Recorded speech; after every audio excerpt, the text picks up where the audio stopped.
Buenos días a todas y a todos. Una vez más me veo en la necesidad de grabar la clase y no en la modalidad híbrida como al inicio se había pactado. Esta vez por la mesa de examen que vamos a tomar junto con juntos con los docentes encargados de los jefes de trabajo práctico el día viernes a partir de las 15 horas. Por esta razón, vamos a abordar ahora lo que es la unidad 3 y una vez más lo vamos a hacer, como yo ya les había manifestado en la primera clase, cada vez que tengamos el inconveniente de o feriados o por las razones que fuera que no puedo asistir y dar la clase de forma en la modalidad híbrida, lo voy a hacer a través o por medio de Zoom y a través de una clase grabada. Dicho esto, vamos a dar inicio a lo que es la unidad número 3, que se encuentra en el programa, que está intitulada El pensamiento moderno hacia la construcción del Estado absolutista. Me parece a mí, respecto a la bibliografía de esta unidad, vamos a seguir temas de historia de las ideas políticas. Este es el librito, es de María Susana Bonetto de Scandogliero y de Juárez Centeno, hijo. El material está íntegramente en este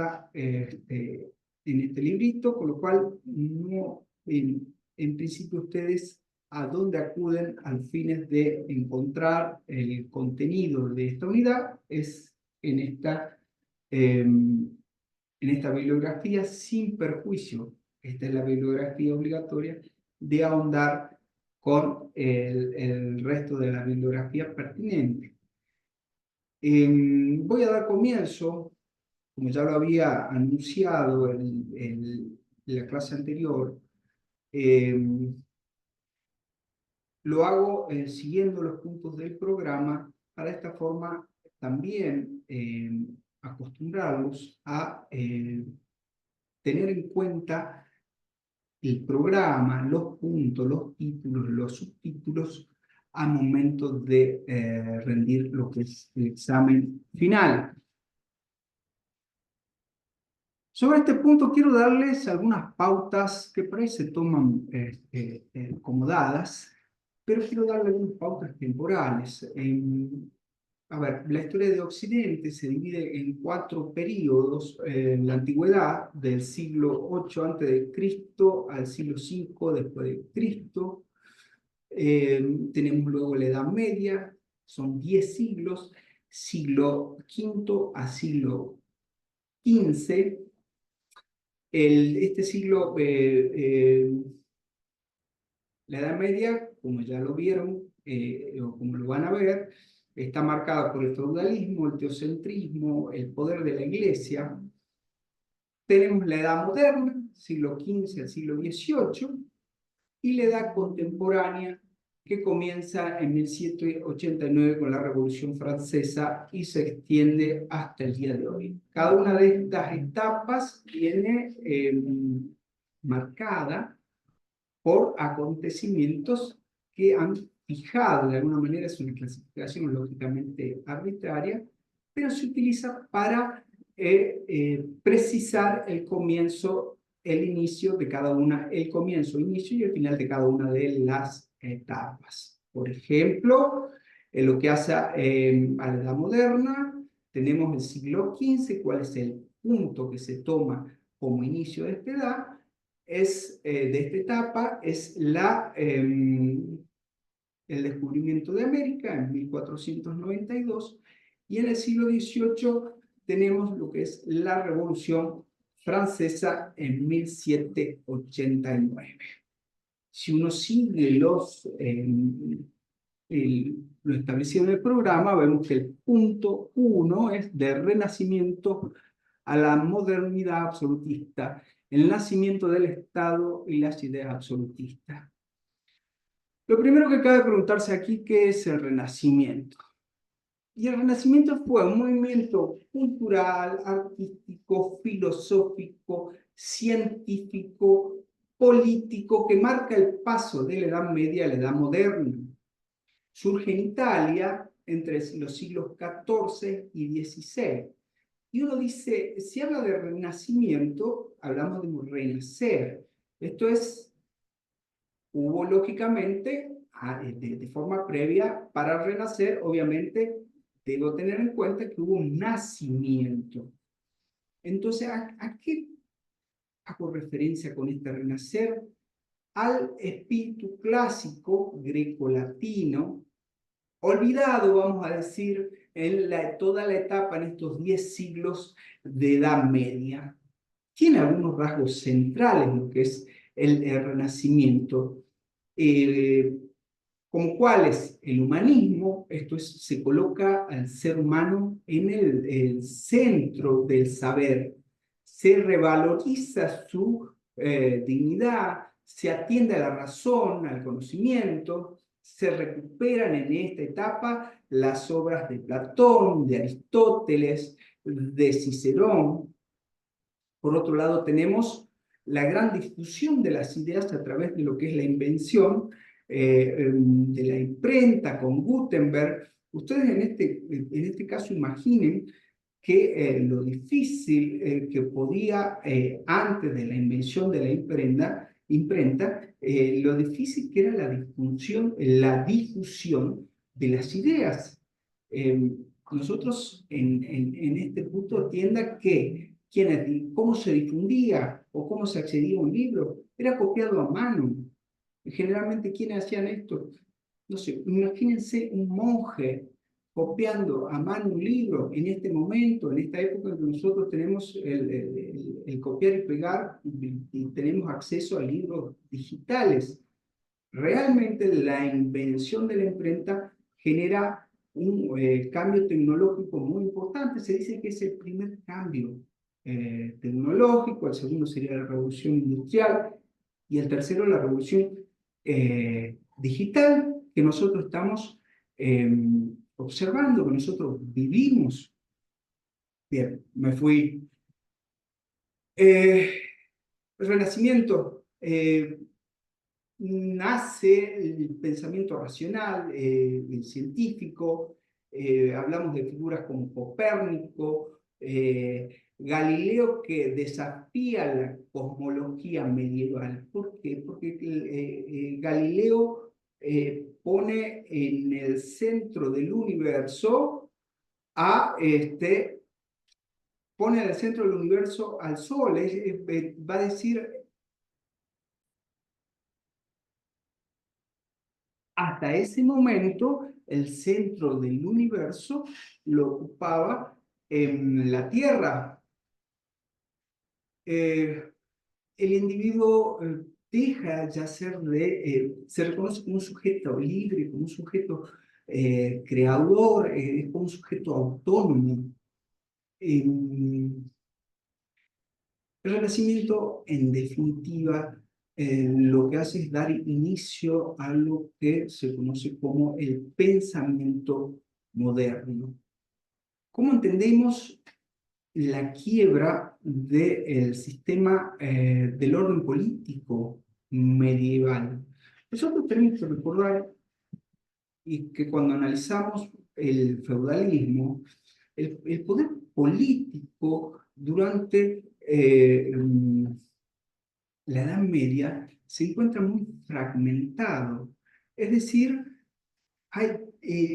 conviven, a veces no de una forma muy amistosa, vamos a decirlo, distintos centros de poder. A esto se llama poliarquía. Entonces, el poder político durante la Edad Media es compartido por reyes, por nobles, por señores feudales, tenemos la iglesia también por otro lado. Son distintos centros de poder que lógicamente lo fragmentan. Estoy tratando de, a ver, para darles un ejemplo esto sería muy parecido que en esta ciudad, la ciudad de San Salvador de Jujuy, cada barrio, si hablamos de poder político, cada barrio de esta ciudad tuviera sus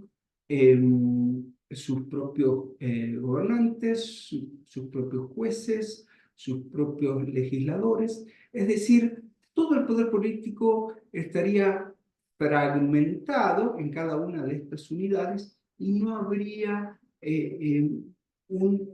no se trataría de la provincia de Jujuy, sino hablaríamos del centro o del reinado de Ciudad de Nieva, el reinado de Cuyaya, el reinado, y así sucesivamente. Esto es lo que pasaba en la Edad Media.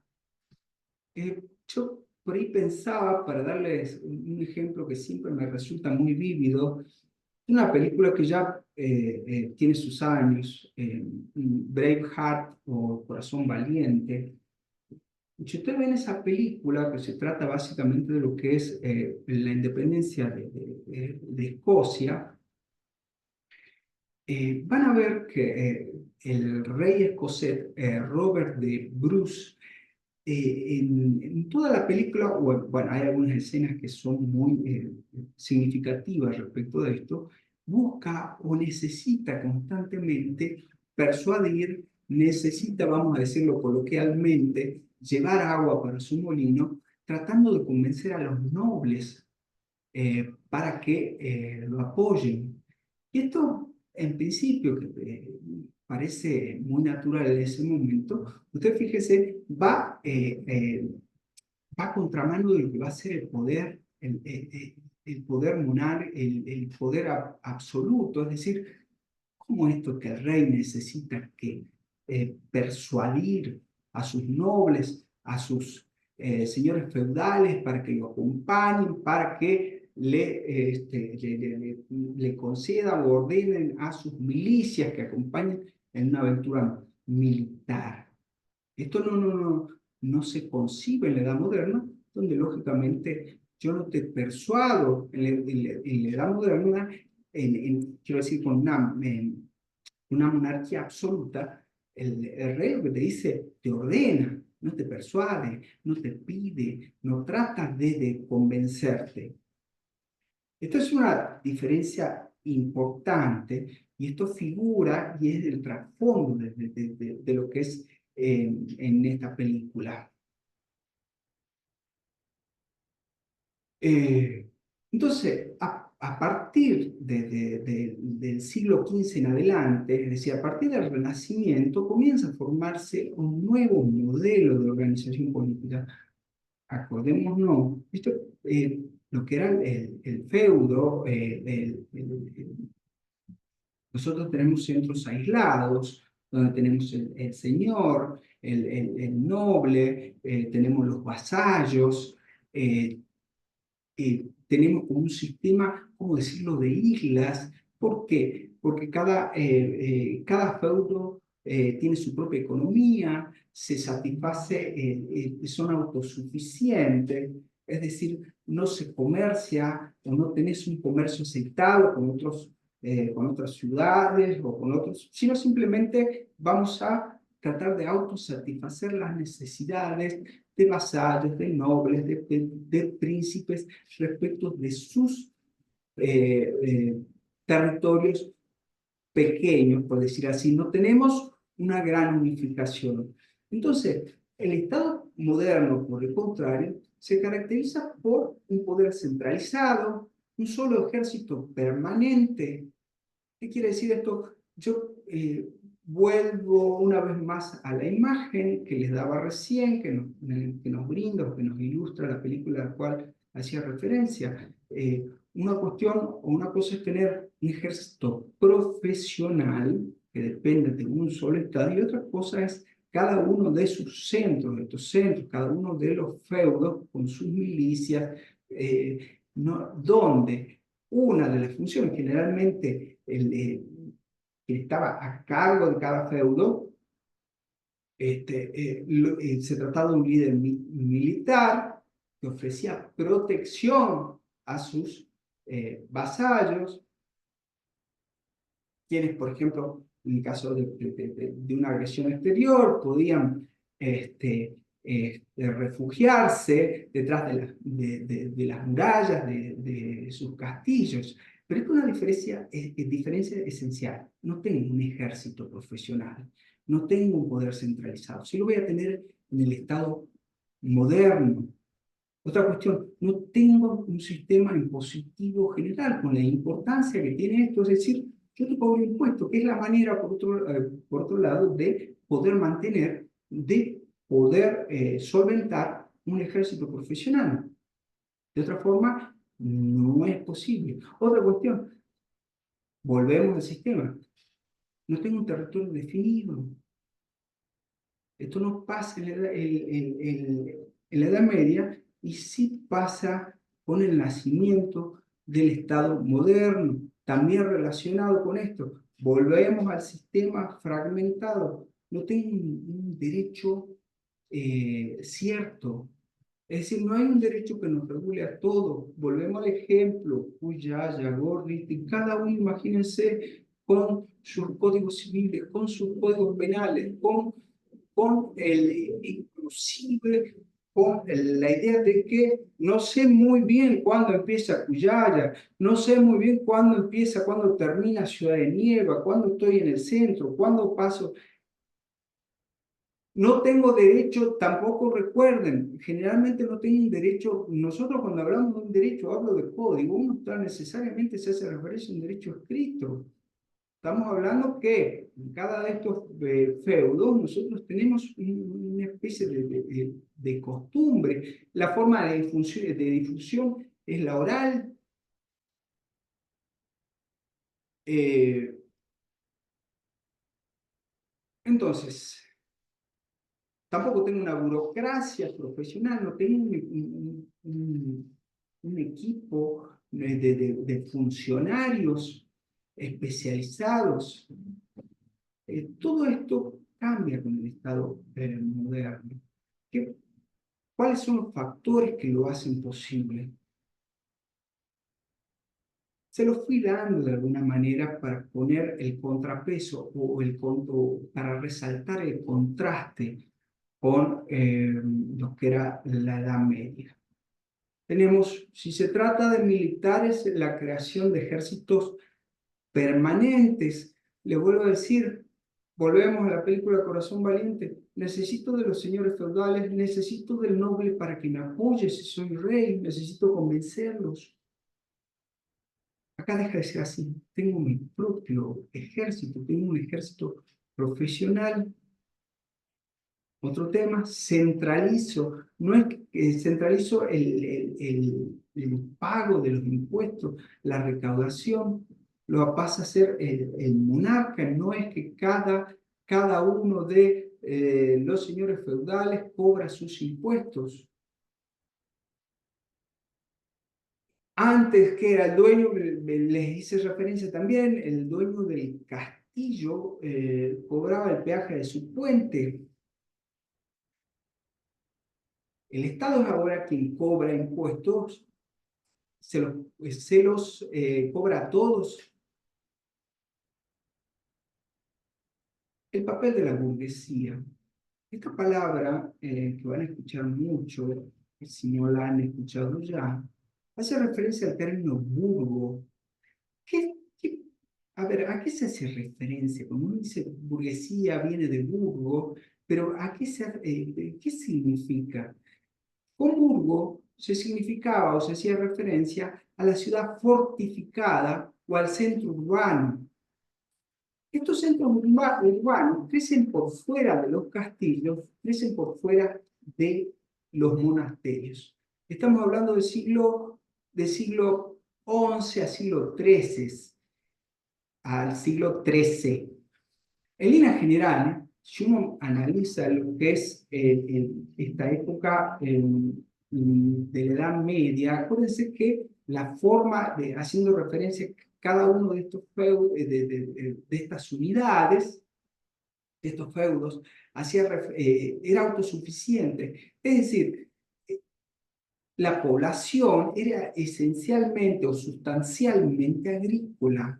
Ya trabajaba la tierra buscaban satisfacer esa unidad, como si dijéramos, bueno, Ciudad de Nieva va a trabajar este grupo de quienes viven aquí, van a tener una economía cerrada y respeto nada más que atienda a las necesidades de ese barrio.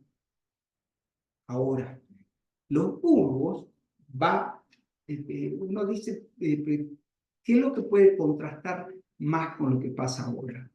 Ahora tenemos un fenómeno inverso, tenemos ciudades superpobladas, pero en ese momento, o hablando de la Edad Media, entre el 85 y el 90% de la población europea vivía en el campo y solo un 10 o un 15 habita en las ciudades o en ciudades o burgos. ¿Por, por qué fue clave la burguesía?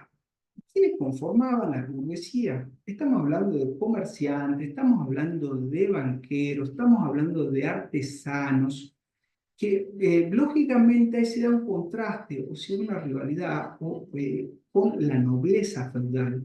Porque la nobleza feudal desprecia al comerciante, desprecia el artesano, desprecia el comercio. A un noble de aquella época le parece, valga la redundancia y en sentido contrario, totalmente innoble. Decir, ¿cómo es esto que vos comprás una cosa por 2 y la vendés por 4? En ese intercambio advierte como si se tratara de una estafa. ¿Qué decir de quien trabaja con las manos? Para un noble, para un noble que recibe lo que tiene a través de una herencia o recibe lo que tiene por el nombre, por el linaje. Entonces, esto contrasta, es lógico. ¿En quién se apoya? Acuérdense que nosotros veníamos diciendo un régimen donde el rey debía contar con el apoyo intentaba persuadir, intentaba acordaba con la nobleza, con los señores feudales. En este caso, ¿qué incidencia tiene la burguesía? Directamente empieza, no les digo a negociar, pero ¿qué pasa? El burgués empieza a hacer los aportes necesarios para que el monarca cuente con su ejército profesional y el monarca a su vez le devuelve o el intercambio, digamos, se da con leyes que favorezcan el comercio. Y de pronto tenemos, empieza a cobrar lógicamente protagonismo o preponderancia la burguesía. El rey necesita plata para financiar sus guerras y el burgués, por otro lado, quiere seguridad para sus negocios. Se ayudan mutuamente. Yo te doy la plata, vos me das poder y me proteges. En este contexto, de alguna manera lo vengo anticipando por las referencias que hago, nace el sistema económico capitalista. ¿Por qué? Porque hasta ahí volvemos de nuevo al feudalismo. Tenemos una situación de autosuficiencia rural. ¿Qué quiere decir esto? A mí lo que me interesa es sustentar, tener lo suficiente como para satisfacer las necesidades de mi gente. Yo como señor feudal, yo como noble, no necesito más, ni siquiera se me ocurre decir, ni siquiera sabría qué hacer, no tengo el concepto de plusvalía, no tengo el concepto de ganancia, no responde a otra época. Entonces yo tengo un sistema como intercambio mediante el trueque. Estoy mirando en satisfacer a mis vasallos, a mi gente, pero de pronto el comercio, y cuando hablamos de comercio, ¿cómo lo hacemos más fluido? ¿Qué es lo que se necesita en vez del trueque? ¿Qué representa bienes y servicios? Sí, una economía monetaria, comercial y de mercado. Y empezamos a transitar, lógicamente, otra época donde ya se analiza, ya se advierte, ya se busca lo que es una ganancia. Se expanden entonces los mercados urbanos, se usa dinero en vez de intercambiar cosas, se producen bienes para vender, no solo para consumir. Ahora, todo este nuevo sistema, ¿qué necesita? Necesita orden, necesita seguridad, necesita leyes estables. ¿Y qué va a ofrecer esto? El Estado moderno. Reiteramos, en la Edad Media el estatus social depende de tu nacimiento, de cuánta tierra posees, de tu linaje, de la herencia. En cambio, en la Edad Moderna lo importante ya es el dinero y el mérito, la utilidad. Yo les podría decir que casi, si bien no, no puede identificarse de una forma total con el concepto que maneja el Sol, pero sí podría decir que la idea de meritocracia comienza a gestarse, lógicamente, en la edad moderna. Edad media, sistema estamental, un duque, por más inútil que fuera, por ser duque, tiene mucho más poder que un comerciante exitoso. En cambio, en un sistema de clases, un burgués rico puede tener más influencia que muchos nobles empobrecidos. Otro punto, hay un cambio de mentalidad eh, entre lo que es el teocentrismo, Dios en el centro de todo, y el antropocentrismo, el hombre en el centro de todo. La Edad Media todo gira en torno a Dios y a la salvación del alma. En la modernidad el centro pasa a ser el ser humano, la razón y la vida y su vida en esta tierra, aquí. Entonces ya es una visión totalmente distinta. Otro punto a tener en cuenta, la importancia del derecho. Nosotros pasábamos de la Edad Media con un caos normativo. En la Edad Moderna ya tenemos el jus certum.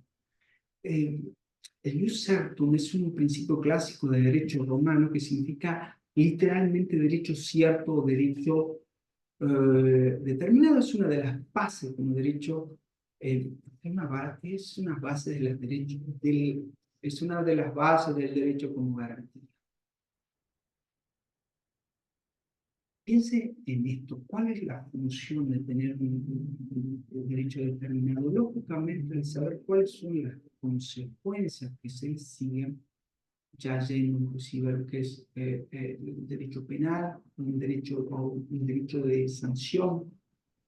Yo necesito saber cuál es la conducta que está prohibida para adecuar mi forma de actuar conforme a la ley.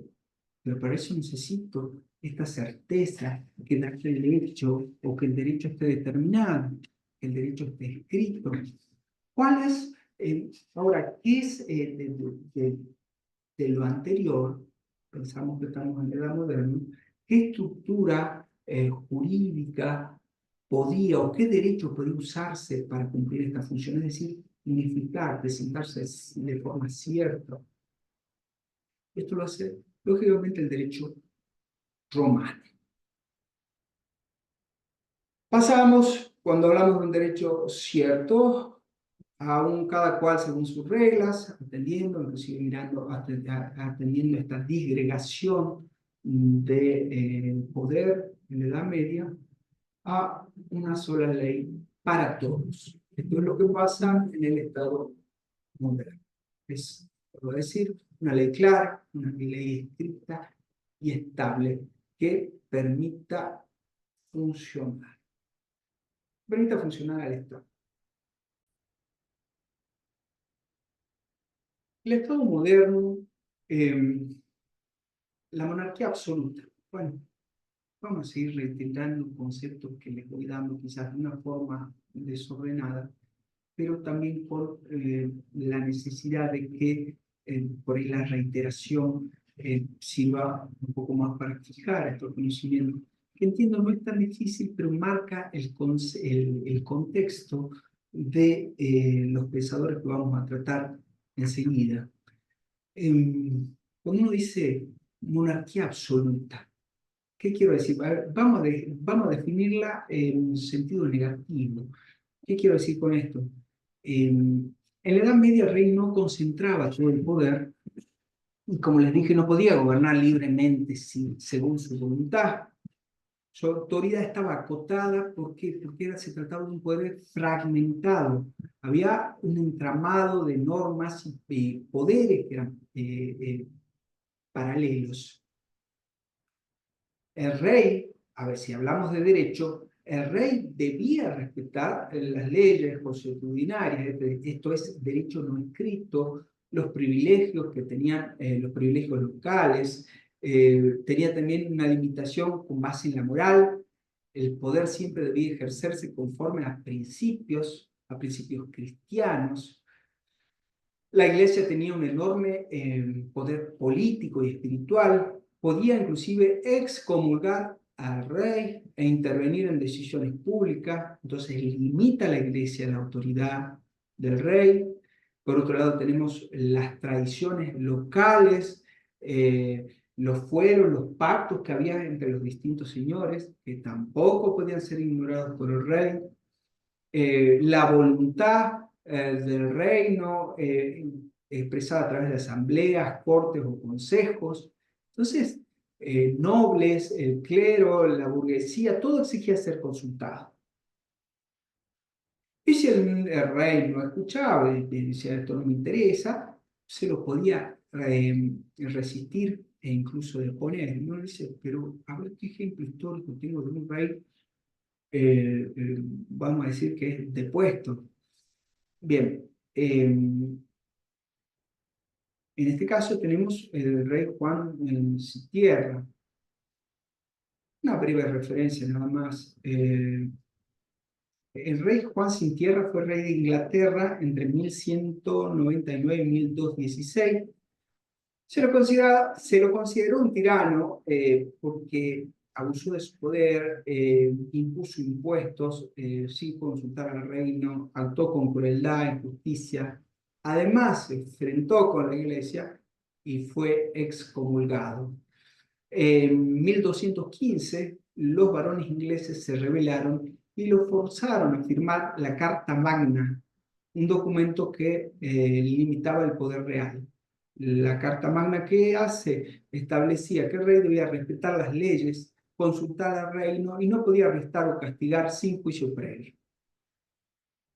Este hecho muestra que el poder del rey era acotado, no absoluto. Y respecto de la Carta Magna de 1215, una breve digresión, téngalo en cuenta porque es uno de los antecedentes constitucionales que se van a cansar de ver a lo largo de la regla.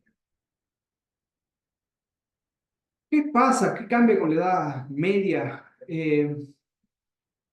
La monarquía absoluta, recién decía lo que no es la monarquía absoluta, por eso decía lo vamos a definir en sentido negativo. Ahora vamos a decir lo que es. Esto es en sentido positivo. Es una forma de gobierno en la que todo el poder político se concentra en la figura del rey, quien gobierna sin límites legales internos, sin una constitución, sin división de poderes que controla o que controle su autoridad, y esto conforme a lo que podríamos pensar hoy.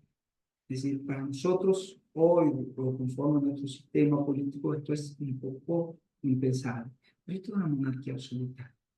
El rey concentra todo el poder militar, político, judicial, tiene un ejército permanente, que son funcionarios que son profesionales, un sistema impositivo regular. Lógicamente esto debilita el poder de quién, de la nobleza y de la iglesia. y se busca, se unifica y se controla todo el territorio y sus habitantes sin depender de ninguna otra autoridad. Como ejemplo de monarca absoluto tenemos Luis XIV, fue rey de Francia entre 1643 y 1715. Tiene uno de los reinados más largos de Europa y se lo llamó Rey Sol porque se consideraba el centro del poder político. Es el ejemplo más claro de un monarca absoluto, concentra todos los poderes del Estado y tiene una frase muy significativa, famosa, donde él se manifiesta, se hace famoso por decir, el Estado soy yo. Bien, vamos viendo algunos contextos, algunos acontecimientos que vamos a tratar ahora. Vamos a tratar el apoyo ideológico, es decir, el apoyo ideológico que se le da al absolutismo, el apoyo ideológico o el sistema de ideas que va a apoyar a este monarca absoluto. En primer lugar, vamos a hablar de Maquiavelo y el origen autónomo de la política. Esto es para tratar de entender qué quiero decir con esto de autónomo. Primero, algunas referencias que nos permitan ubicar al personaje a quien estamos estudiando en la historia. Maquiavelo vive, o vivió, mejor dicho, entre 1469 y 1527 en plena Edad Moderna, durante el Renacimiento italiano.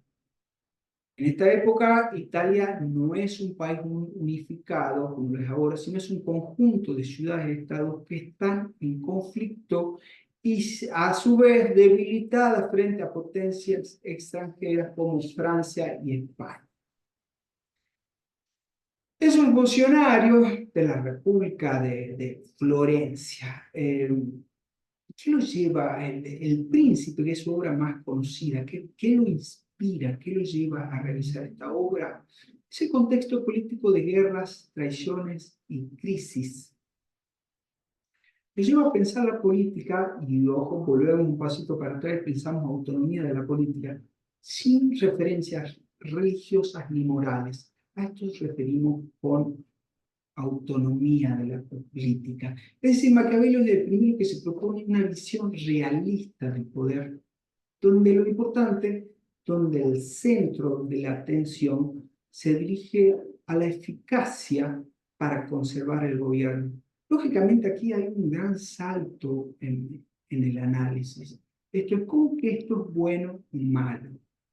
La acción de bueno o malo ya no pasa a tallar lo que era la moral. Volvamos un poquito para atrás, estamos hablando de la Edad Media, ubíquense con los principios del cristianismo, ubíquense con toda la discusión relativa a qué es la virtud, a lo bueno, a lo justo, a la equidad, a la idea de Dios.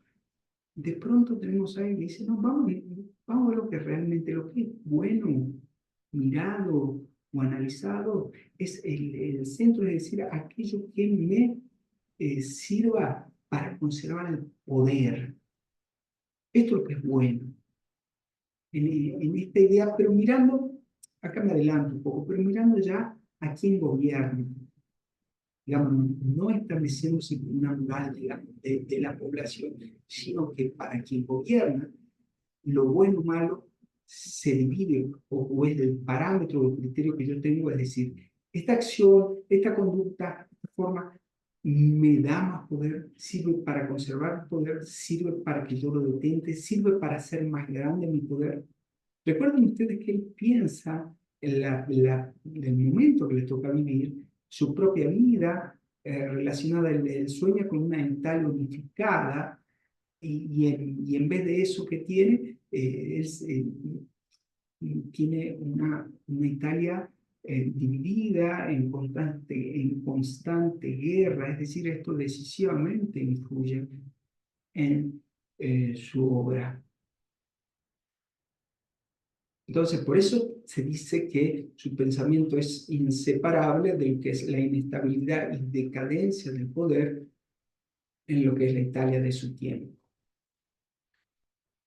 Punto número uno, si uno habla de Maquiavelo, eh, autonomía de la política, ¿qué quiere decir? Lo divino, de la moral.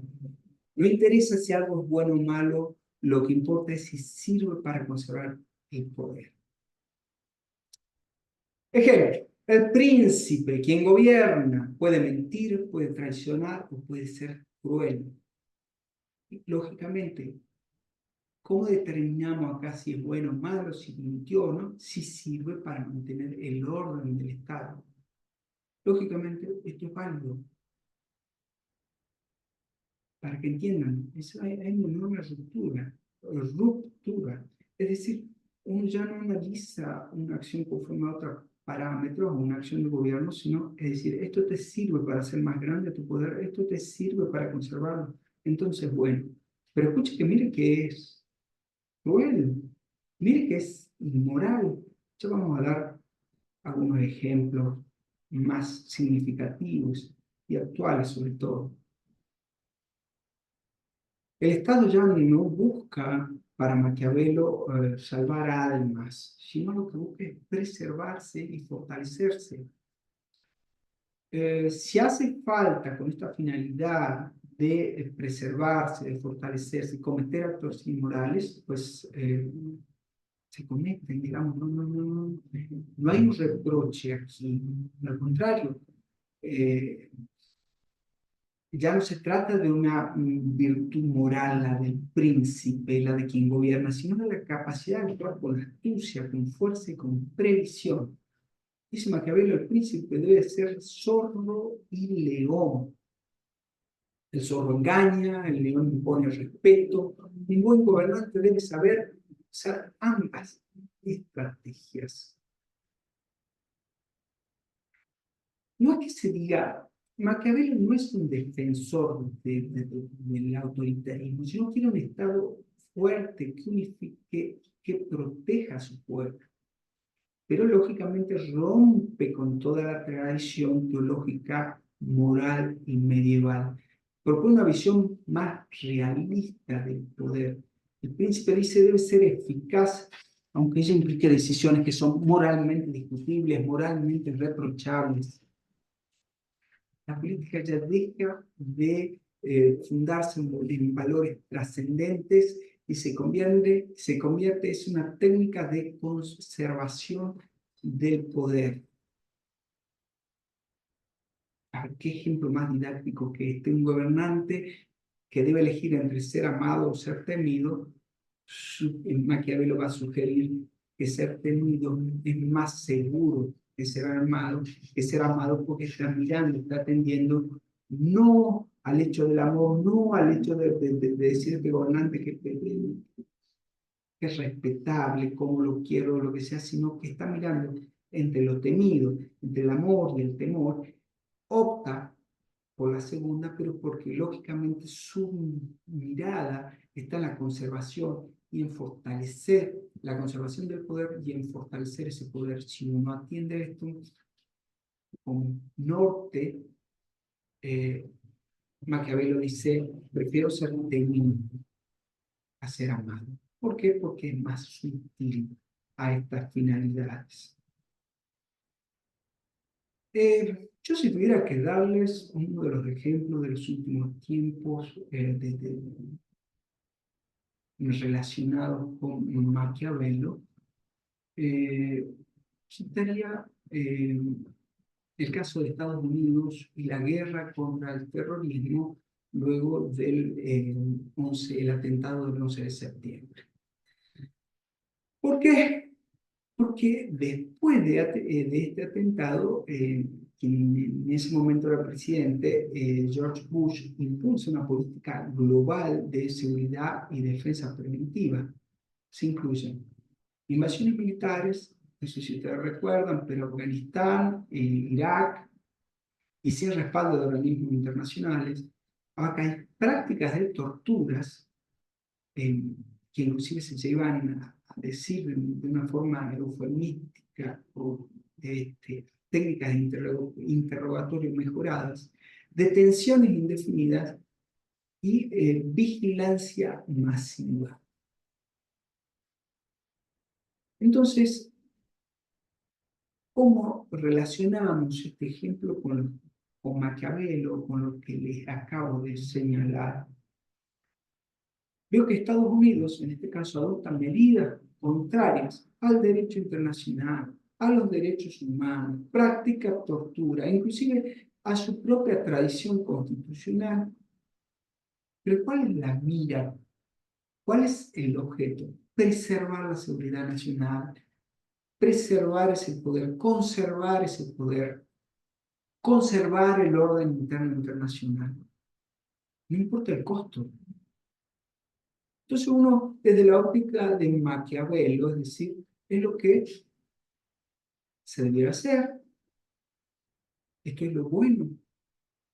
Si uno analiza desde la moral, dice, no, pero ¿cómo que la tortura como técnica de interrogatorio? Esto ya lo habíamos superado. Lo habíamos superado justamente de la moderna. Y ahora, ¿por qué volvemos para atrás? ¿Qué es lo que pasa? Eh, desde la moral son acciones sumamente criticables, inclusive desde el punto de vista constitucional, pero desde un punto de vista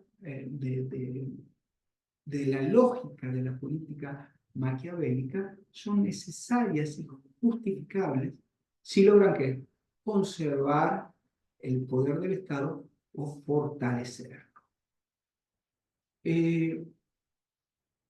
Otro ejemplo más actual, bueno, yo atiendo inclusive a las políticas o a las campañas políticas actuales.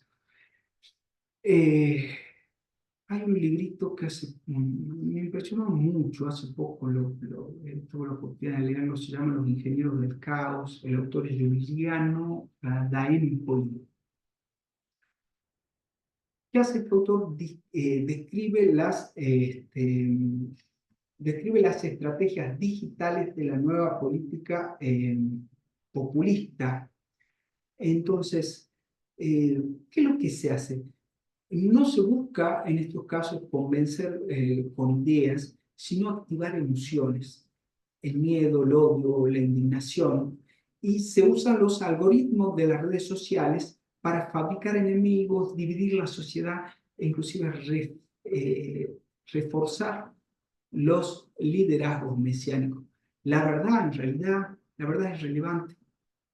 Lo que importa es la eficacia del mensaje. En lugar, podría decirle que en lugar de lo que sería el príncipe renacentista, hoy tendríamos un ingeniero del caos. Ya no gobierna desde lo que sería su trono, ya no gobierna, ya no busca fortalecer su poder, eh, eh, sino lo que lo hace desde un centro de datos. Y voy a decir, pero ¿por qué decir? Es bueno para reforzar su poder, lo hace a través de los algoritmos, lo hace a través de las redes sociales, lo que busca. ¿Es verdad? ¿No es verdad? Lo que dice, no importa, es relevante. Lo que importa es cómo me beneficio, cómo me sirve para conservar el poder.